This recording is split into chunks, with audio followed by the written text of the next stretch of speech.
if I wanted to fix the curve in my neck, I'd first want to know what made me lose the curve in the first place. Because if you start trying to fix your neck with crazy exercises or manipulations, your brain and your body might fight it, and you might cause more problems in the process. This individual came to me with a history of knee problems, multiple knee surgeries. And of course, through my testing, I have to test her pelvis, her ribcage, and of course, her neck. And I always know the neck is the most important. So when I got to her neck, she did not have very much range of motion. It did not side bend to the right, which you'll see in the video. And when I lift the neck at the mid-neck, there should be a nice soft give to it. But you'll see that that does not occur. So this is her initial testing. Okay, now I'm going to side bend her neck to the right. She's chatting a little bit, which is not the best, but her neck was not going to side bend to the right. And then when I lift, her whole head was moving with her neck. There was no separation there. So I know that she is in a forward neck, forward head posture. She has lost the curve in her neck. And actually in the video, I'm not going to show it, but she actually says, oh, after I told her that her neck is straight, she says, oh yeah, well, I just got imaging done by a chiropractor, and the imaging shows that I've lost the curve in my neck. X-rays from a chiropractor, and the neck is like pretty much straight. No. Yeah. So the issue becomes, why did she lose the curve in her neck? So now I'm going to just show it again quickly. You're going to see her neck not move, and then you're going to see what we did to make her neck move. And it didn't involve any exercises, I can tell you that. So here's her neck not side bending, and then put her glasses on, and her neck side bends no problem. Neck and head don't separate, put her glasses on, and no problem. So the only reason that she had a straight neck, why she lost her lordosis, her curve in that neck, was because she has a pretty strong prescription visually, but she never wore her glasses.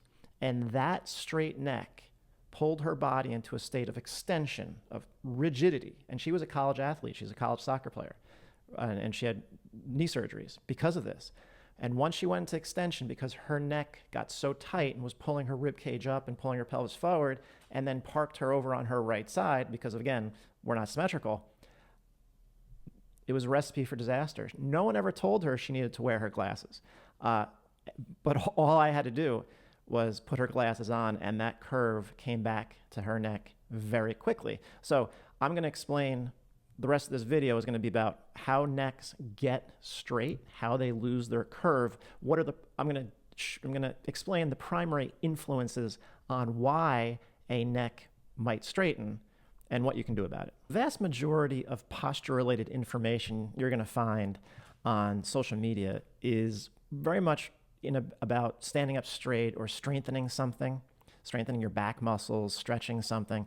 But in reality, posture has virtually very little to do with the muscles themselves, and all about where the brain is positioning you in space and in relation to the ground.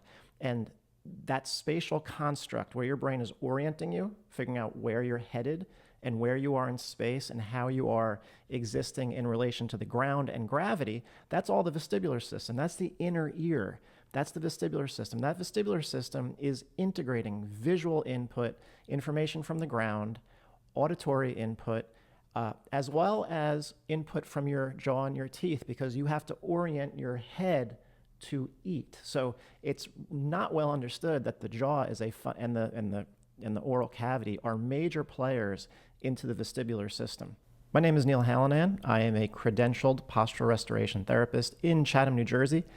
Most of the sessions I do are in person, but I also do some online consultations, and you can find those links in the description. So I was watching a Huberman lab video from many years ago about the auditory system, and no one really watched this video, clearly. He's got millions of views on things for like strength training and conditioning and protocols and nutrition, but no one seems to want to care about what will allow all that stuff to be useful, which is the vestibular system.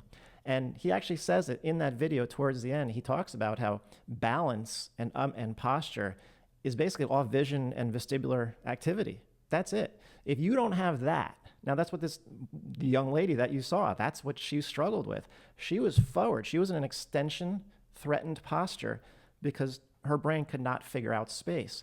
So these are the influences on why a neck will retain its curve or will lose its curve.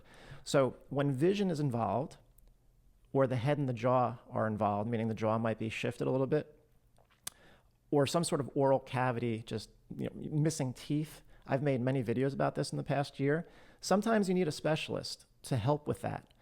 And until that visual system is resolved, they get a better prescription, or sometimes you need some sort of oral mouth guard made, whatever it's going to be. You might have to address that dental situation with the dentist. That person may not be able to get the curve back in their neck. However, the other reasons that people will lose the curve in their neck, why it will go straight, is simply too much neck breathing or loss of ground sense through their feet. And ground sense really comes down to shoes.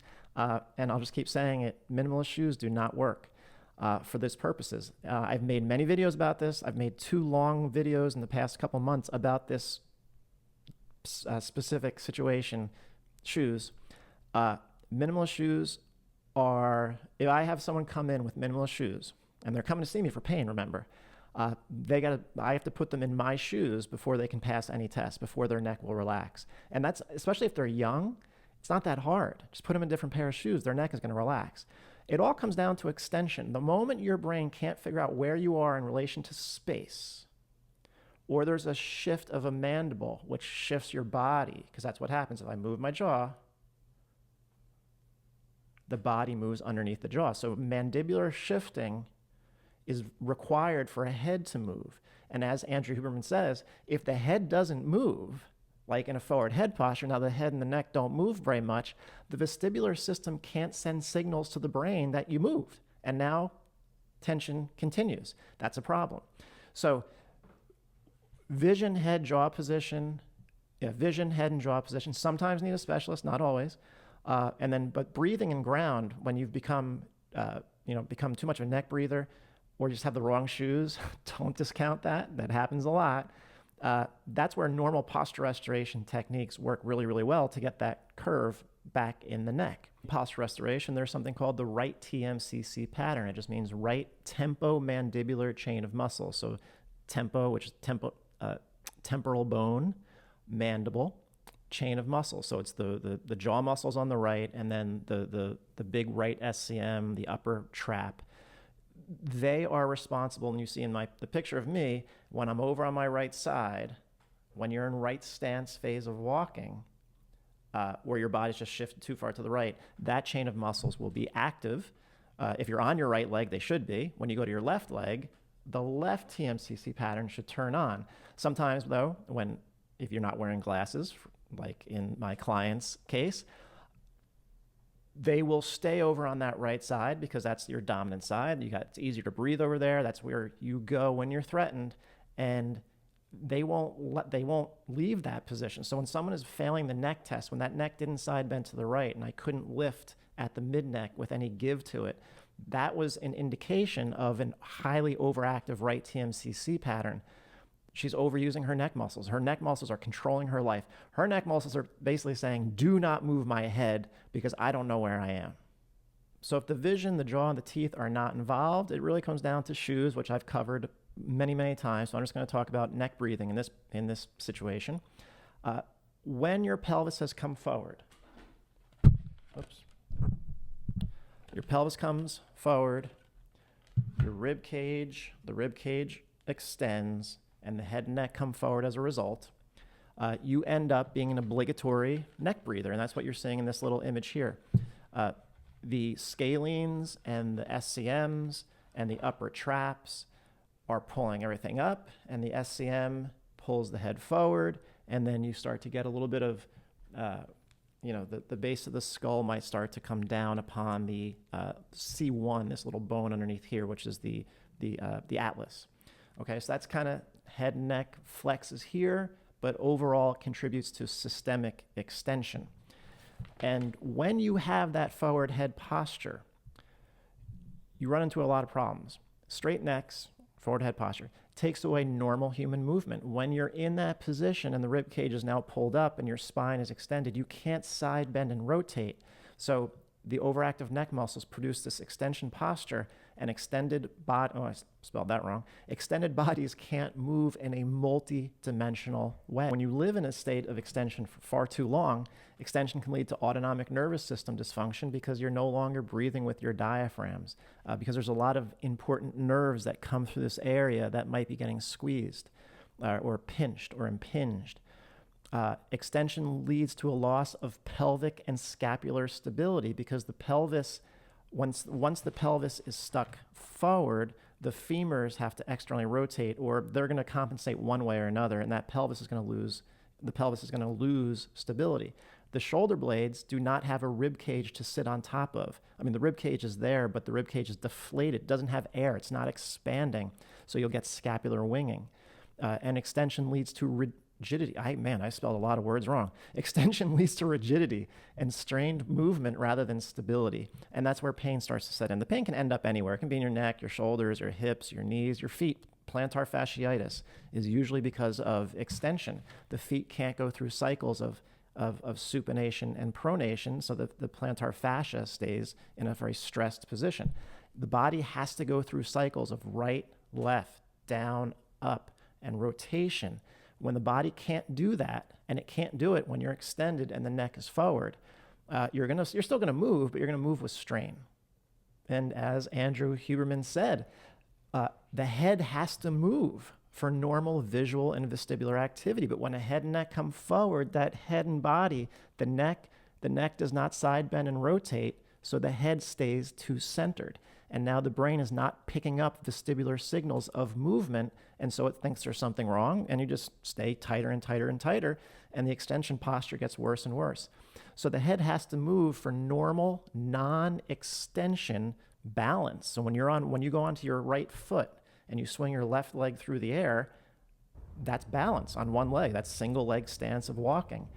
If your head is stuck and the body and the head and neck are not free, the only way you're going to balance is through arching your back and kicking in your hip flexors, which is not really balance. It's rigidity. I mean, it's some way of balancing, but it's not appropriate.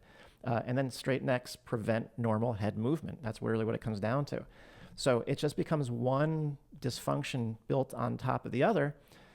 And the only way to get it back is you really do have to address the position of the pelvis and the rib cage. If you rule out vision, jaw, and teeth, you got a good pair of shoes, then PRI techniques, the one I showed last session, my last video, that the technique I demonstrated there, that will restore a curve in the neck very, very easily. And then I'm going to show one right at the end of this. But postural restoration techniques will restore cervical lordosis as long as the cranium is normal, like I just said. Vision is fine. Even if you have a prescription, it's the right prescription. Jaw and teeth, fine. The mandible's not shifted. You're not missing any teeth. You have no occlusal issue in the mouth. Cervical lordosis will restore when your pelvis and rib cage are in a neutral state. You are diaphragmatically breathing, and you have the appropriate footwear. Now, in terms of pelvic and rib cage neutrality and stability, you can get somebody neutral, meaning they're passing all their tests, just like this. Remember, the legs have to adduct. They have to be able to go down for a pelvis to be in a neutral state. You can get that, and the neck will go neutral, but until someone starts to actually build stability through the pelvis, the neck may not stay neutral. However, eventually it will stay neutral once they establish pelvic stability through a postural restoration program. Remember, getting somebody neutral, meaning passing all their tests, is just the first step. They then have to train stance on both sides, stance phase of walking on both sides to create that stability through the pelvis so they don't have to compensate by using extension. So the technique that you're going to see right here actually would do that. It's one of the simplest ways to help regain neck neutrality, a curve in the neck, because of the position that I'm lying down in. It's basically reversing a forward head posture. My legs are elevated on a chair. I'm lying on some blankets, firm blanket. They can't be too soft. They have to be firm. And my head is resting on the floor slightly behind my body.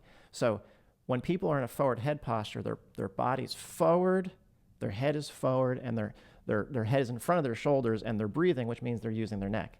This is putting the head behind the torso, behind the shoulders, so the neck can't be used. And if you just keep your back flat and breathe in through your nose and out through your mouth for, it says 15, 20 minutes, generally, and it's also helping to restore the curve. Because if you look at my neck and you look at how my head is positioned compared to my torso, you'll see it's going to put a curve back in the neck. That will disengage neck muscles. That will help stretch anterior neck muscles and overactive pecs. And as I breathe and my back stays flat, that is the key. My back cannot arch as I breathe in. I use this technique a lot to help restore neck curve. Now, who will this not work for? Well, this would not work for people who have a dental issue because the neck won't let go in that situation. The brain is going to say, I don't care what technique you try to do. This dental issue is too much of a threat because that's autonomic. The trigeminal nerve that innervates the mouth and the teeth and the jaw muscles, that goes straight into the vagus nerve. It's huge input into the vagus nerve. So that vagus system is going to say, no, there's still a threat. I don't care what you try to do. Not going to let go. Someone with a visual issue. If you don't have the right prescription, you have a history of visual issues, big differences between the two eyes, amblyopia, like a lazy eye type of situation, technique won't work because the system is still too threatened to let go. Someone hearing problems probably wouldn't, I don't think hearing problems are too much of an issue. Vestibular balance issues, that head and neck might be staying so tight because the system is too threatened, then I probably would not do this. But it probably wouldn't work anyway. And you should feel no tension when you lie in that position. So you might have to adjust the height. It can't be too high, like 2 inches roughly. If you feel any tension in your neck when you're doing it, it's not helpful. Let's put it that way. You shouldn't feel tension in your neck or tension anywhere in your body. But otherwise, yeah, this works exceedingly well for people who have none of those cranium issues going on. They just have to lie on their back, feel their back staying flat. When you take a breath in, you should feel your lower back expand into the floor or into the blankets. Upper chest will expand straight up. Exhale all the air. Get all the air out. Pause for 5 seconds. Breathe in through the nose. Don't breathe too hard. Breathe kind of gently. In through your nose gently. Out through your mouth.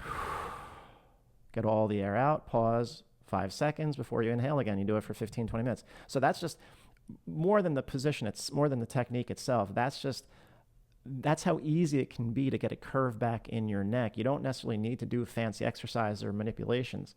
You have to take into account the position of the pelvis and the rib cage, because when they get into a neutral state, the neck can then go back into a neutral state. Addressing the neck, but without addressing the rest of the body or the rest of the sensory systems, can be a recipe for disaster, because your brain might say, don't move me. And then you try moving it and it doesn't like it.